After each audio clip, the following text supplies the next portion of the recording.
Corruption کے الزامات کی آپ نے بات کی کہ بطور ہتھیار اس کو استعمال کیا گیا منتخب حکومتوں کے خلاف، لیکن بنیادی طور پہ اس ہتھیار کو استعمال کرنے کا جو ہینڈل تھا نا، وہ آئین کے اندر جنرل ضیاء الحق کا چھوڑا ہوا وہ اختیار تھا جس کے تحت صدر جو ہے وہ اسمبلیوں کو برطرف کر سکتا ہے اور حکومتوں کو گھر بھیج سکتا ہے۔ یہ بھی سیاستدانوں کے خلاف ایک بہت بڑا ایک پلوئے تھا، لیکن ظاہری بات ہے سیاستدان کرپٹ بھی تھے، مگر ان کی کرپشن کے خلاف کارروائی کا جو طریقہ کار وضع تھا، وہ پولیس تھی، عدالتیں تھی، وہ کمزور تھی۔ انٹیلیجنس ایجنسیاں جو فوج کی تھی انہوں نے ہر سیاستدان پہ فائلیں کھولنا شروع کر دی۔ ضیاء الحق کے دور سے، اس سے پہلے بھی یہ کام ہو رہا تھا۔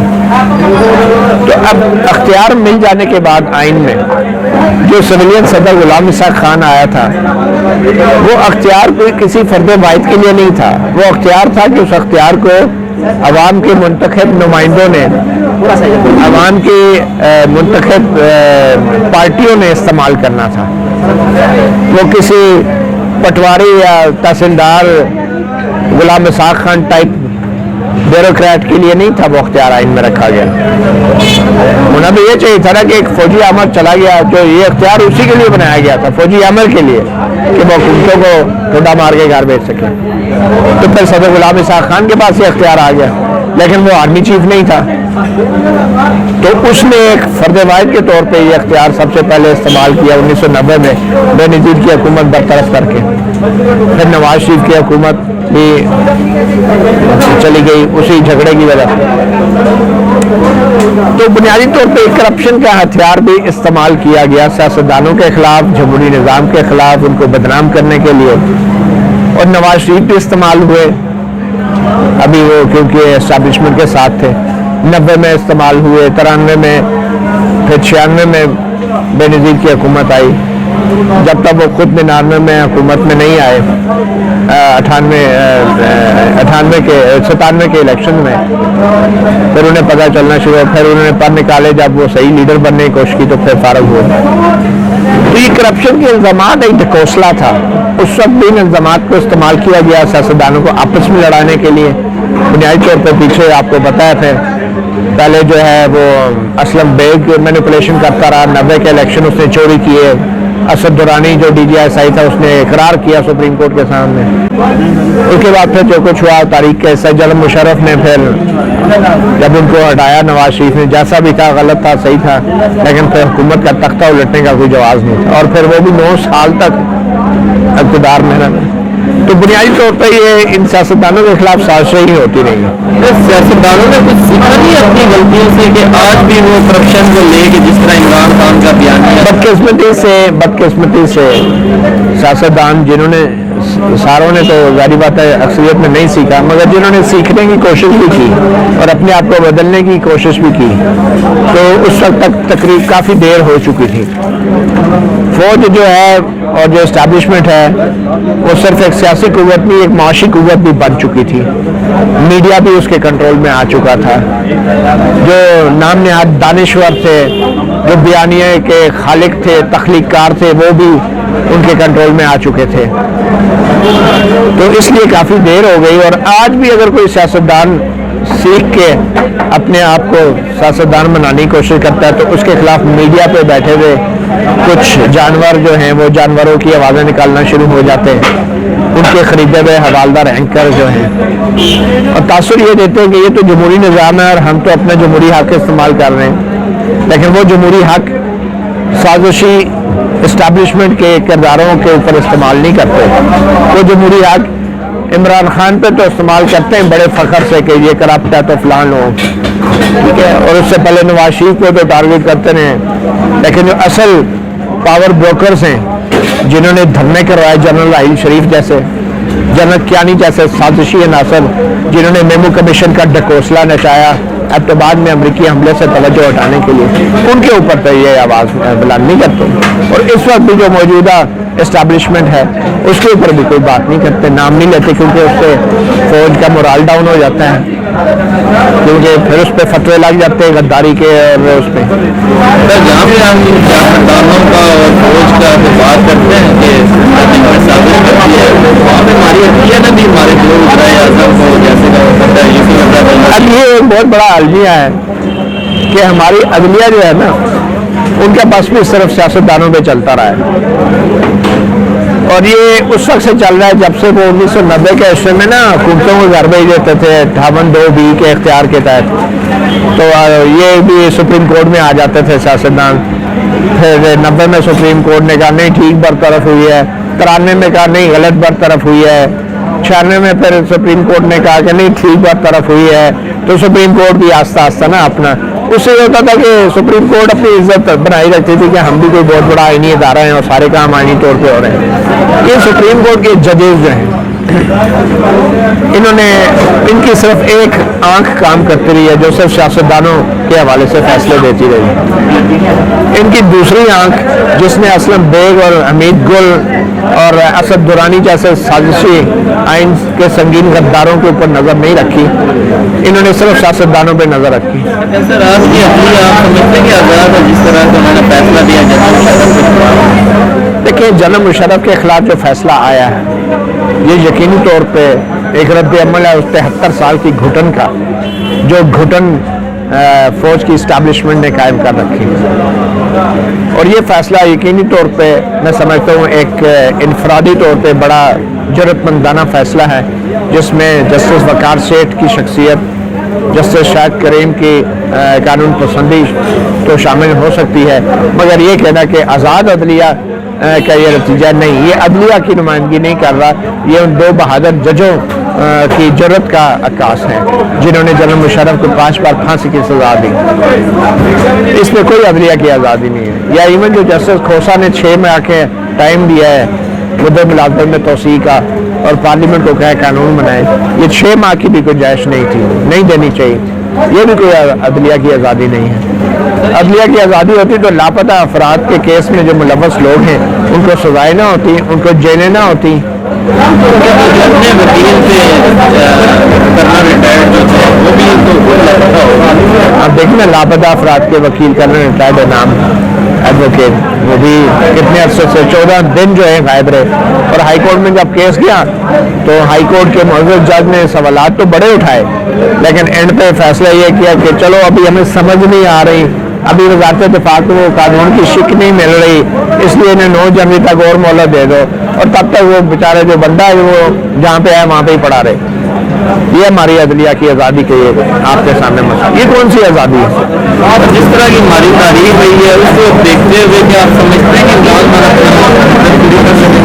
عمران خان اپنی مدت پوری کرے یا نہ کرے اس کی کوئی اہمیت نہیں ہے، کیونکہ یہ جو عمران خان اپنی مدت گزار رہے ہیں نا یہ ان کی مدت نہیں ہے، یہ ان کی عدت ہے. یہ کون سی سویلین حکومت ہے کہ جس کی مدت پوری ہونے سے کیا ہو جائے گا؟ مدت جو پہلے مدتیں پوری کرنے کے چکر میں رہے نا اور ہم لوگ کہتے ہیں مدت پوری، یہ کوئی مدت پوری کرنے کا کوئی ثواب ہے؟ مدت پوری کرنے سے کچھ نہیں ہوتا. بھٹو نے بھی کی تھی، زرداری نے بھی کی ہے، نواز شریف نے بھی آلموسٹ کی ہے اس کی پارٹی نے. کیا فرق پڑا؟ مدت ایشو نہیں ہے، ایشو یہ اختیار کا ہے. ایشو یہ ہے کہ اصل طاقت عوام کی ہونی چاہیے، پارلیمنٹ کی بالادستی ہونی چاہیے، اور اس دوران اگر کوئی حکومت چلی بھی جاتی ہے تو کوئی فرق نہیں پڑتا ہے کسی سیاسی عمل کے نتیجے میں، عوام کے احتجاج کے نتیجے میں، اسٹیبلشمنٹ کی سازش کے نتیجے میں نہیں. سر جہاں پہ آپ پارلیمنٹ کی بات کرتے ہیں کہ یہ گزشتہ جو فیصلہ ہوا جس میں کہ آدمی کی کرسی کا جو قانون ہے اس میں جو سب تقریباً پارٹیاں ایک وہ سوال ہے سب نے جو ہے اپنا پارٹ آف ڈیوٹی ہے کہ اس کو ہونا چاہیے وہ کر دیا. یہ آپ کے سمجھتے کہ یہ قانون کی بالادستی یہ جتنی بھی ابھی تک سیاسی جدوجہد ہوئی ہے قانون اور آئین اور پارلیمنٹ کی بالادستی کے لیے، نواز شریف اور اپوزیشن جماعتوں کے اس فیصلے نے اس تمام جدوجہد کا بیڑا غرق کر دیا ہے. یہ جو فیصلہ آیا ہے کہ جی آرمی چیف کی مدت ملازمت میں توسیع کے قانون کی حمایت کرنی، بیڑا غرق کر دیا اپنی تمام سٹرگل کا. مطلب آپ جس شخص پہ چوروں کی طرح، بزدلوں کی طرح، خلائی مخلوق اور محکمہ زراعت کہہ کے الزام لگاتے رہے، آپ آج اس شخص کی مدت ملازمت میں توسیع کے لیے پوری پارلیمنٹ جو ہے وہ لائن حاضر ہو گئی ہے. پوری پارلیمنٹ جوتے پالش کرنے میں لگی ہوئی ہے. شرم آنی چاہیے ان سیاستدانوں کو، ان اپوزیشن کی جماعتوں کو خاص کر، کیونکہ یہ تو وہ جماعتیں نا جو عمران خان کو تانا دیتی تھی کہ یہ سلیکٹڈ ہے. وہ تو ہے، تو آپ کیا ہیں؟ انہوں نے بھی آج اس قانون، اور یہ قانون کی اہمیت اور عزت تب ہوتی کہ آپ کہتے ہیں کہ بھئی جو موجودہ آرمی چیف ہیں وہ ریٹائر ہو جائیں، اور یہ آئندہ کے آرمی چیف کے لیے آپ بزدلوں کی طرح جس شخص کو نشانہ بناتے رہے ہیں دھاندلی کا، الیکشن میں دھاندلی کا، پولیٹیکل انجینئرنگ کا، اور بہت سے ایسے شواہد سامنے بھی آئے، آپ اسی کو دے رہے ہیں۔ آپ جس چور دروازے سے، جس کھڑکی سے آپ کو اٹھا کے باہر پھینکا گیا ہے اقتدار سے، آپ اسی کھڑکی کے راستے بے شرموں کی طرح واپس آنے چاہتے ہیں ان کے ساتھ ڈیلیں کر کے۔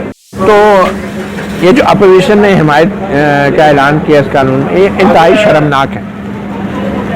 ان میں اتنی، اب ظاہری بات ہے، یہ تاریخ اس کو کیسے یاد رکھے گی؟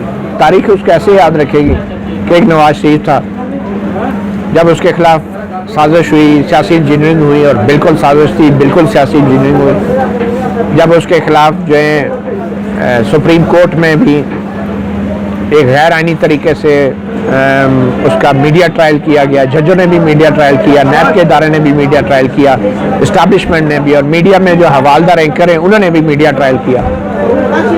یہ واقعی یہ ہوا، مگر وہی نواز شریف جو ہے جب وہ ضمانت پہ باہر آیا، اور اب تو یقینی طور پہ یہ ڈیل ہی لگتی ہے، جو کہ غلط طریقے سے جیل ڈالا گیا تھا، اس میں کوئی شک نہیں ہے، تو اس سے کوئی فرق نہیں پڑتا اگر وہ ڈیل کے ذریعے باہر آیا یا قانون کے ذریعے، کیونکہ جب ڈالا ہی جیل میں غلط تھا۔ تو اب جا کے نواز شریف صاحب کو اچانک رحم آ گیا ہے ان سازشی عناصر کے اوپر کہ جو لوگ، یہ کوئی نواز شریف کی حکومت جو تھی وہ اس کی کوئی ذاتی رائے کی کوئی جاگیر نہیں تھی، وہ عوام کا مینڈیٹ تھا جس کو نقصان پہنچایا گیا، جس کے خلاف سازش ہوئی۔ نواز شریف کون ہوتا ہے لندن میں بیٹھ کے فیصلہ کرنے والا کہ اب یہ مدت ملازمت میں توسیع کی حمایت کی جائے گی؟ وہ کہ اس کی ذاتی کوئی مسئلہ تھا، وہ عوام کا وزیر اعظم تھا، وہ بھول کیوں جاتے ہیں بار بار؟ تو اب یہ جو فیصلہ ہے انتہائی شرمناک ہے، اور اوپر سے پھر یہ خط آ گیا جی کہ فوری پاس نہ کریں جی، پہلے کمیٹی میں جائے تو پھر فلان جگہ جائے تو پھر ہفتہ لگے، تو اس سے کیا فرق پڑتا ہے؟ اصل چیز یہ ہے کہ یہ ایکسٹینشن تو ہونی نہیں چاہیے آئین میں، قانون میں۔ آپ ایک سیاسی جماعت ہو، آپ ایک لیڈر ہو، آپ کو لیڈروں والی بات کرنی چاہیے نا، کلرکوں والی پروسیجر نہیں بتانا چاہیے کہ قانون ایسے پاس ہوگا۔ آپ کو یہ بتانا چاہیے کہ قانون نہیں ہونا چاہیے، کوئی ایکسٹینشن نہیں ہونی چاہیے فوج کے اندر آرمی چیف کے لیے۔ کیا 6 سال تک ایک ہی آرمی چیف بیٹھا رہے گا فوج کے اندر؟ باقیوں کا کوئی حق نہیں ہے؟ آپ کی منتخب حکومت 5 سال پوری نہیں کرتی اور آپ بے شرموں کی طرح ایک ایسے آرمی چیف کے عہدے کو 6 سال کی مدت دینا چاہ رہے ہیں۔ مطلب اس سے زیادہ کوئی بزدلی اور کمزوری کا بھی کوئی مظاہرہ ہو سکتا ہے؟ نون لیگ کا موقف آیا ہے کہ اس کا آپ کو جواب ہم عملی سیاست میں دیں گے کہ یہ جو فیصلہ ہم نے مشکل فیصلہ کیا ہے؟ یہ تو ایسی بچگانہ موقف ہے، یہ کہنا جیسے ابھی وہ خط کی بات ہو رہی ہے کہ جی ہفتے میں کریں، 2 ہفتے میں کریں، ڈیبیٹ، کیا ڈیبیٹ کریں؟ یہ جو ہے نا پروسیجر، لیڈر کا کام یہ نہیں ہے کہ وہ کلرکوں کی طرح پروسیجر بتاتا پھرے کہ 1 ہفتے میں کرنا چاہیے، قانون پاس، بحث ہونی چاہیے، یہ کام نہیں ہے۔ لیڈر کا کام ہے یہ بتائے کہ یہ جو قانون بننا غلط ہے، صحیح ہے۔ یہ جوتا چھپائی کی جو رسم ہے نا، اس سے آپ معاملات کو روک نہیں سکتے ہیں۔ جو دولہے والا آئے نا تو وہ دلہن لینے کے لیے آئے، آپ بیچ میں جوتا چھپائی کی رسم کر کے سالیوں کی طرح آپ سمجھ رہے ہیں کہ یہ بڑے آپ سیاست کر رہے ہیں کوئی، تو یہ نہیں ہونا چاہیے۔ اگر آپ لیڈر ہو تو آپ بتائیں، اس قانون میں تجاویز دیں کہ کیا قانون ہونا چاہیے، دیں تجاویز کہ آرمی چیف کو جو ہے پارلیمنٹ کے پینل کے سامنے پیش ہونا چاہیے اپنی تعیناتی سے پہلے، دیں تجویز کہ آرمی چیف کو دوبارہ آئین پہ حلف اٹھانا چاہیے، ڈالیں اس قانون میں، دیں تجویز کہ جو جوائنٹ چیف کا عہدہ ہے اس پہ تینوں سروسز کو باری باری موقع ملنا چاہیے، دیں تجویز اسی قانون میں کہ جو ISPR ہے اس پہ بھی، اس کی سربراہی بھی جو ہے تینوں سروسز کو ملنی چاہیے، ISI کی سربراہی بھی تینوں سروسز کو ملنی چاہیے۔ بنے نہ ذرا سیاستدان، یہ کلرکوں والی تجاویز مت دیں کہ یہ 1 ہفتے میں پاس کرے یا 2 ہفتے میں پاس ہو۔ شرم آتی ہے یہ سب کچھ دیکھ کے، ابھی بھی ہم نے کچھ نہیں سیکھا۔ سر ایک آخری سوال ہے آپ سے، آپ پاکستان کی سیاست کا مستقبل کیا دیکھتے ہیں کہ سر اسی طرح یہ نظام چلتا رہے گا کہ عوام کی طاقت بھی کوئی آئے گی؟ اور دیکھیں جی، بات یہ ہے کہ ہمارے یہاں بدقسمتی سے سیاستدان کبھی لیڈر بن جاتے ہیں، کبھی شیر بن جاتے ہیں، کبھی سواری کے گھوڑے بن جاتے ہیں، کبھی کام کے گدھے بن جاتے ہیں، کبھی بوجھ اٹھانے والے خچر بن جاتے ہیں، کوئی بھی لیڈر نہیں بنتا۔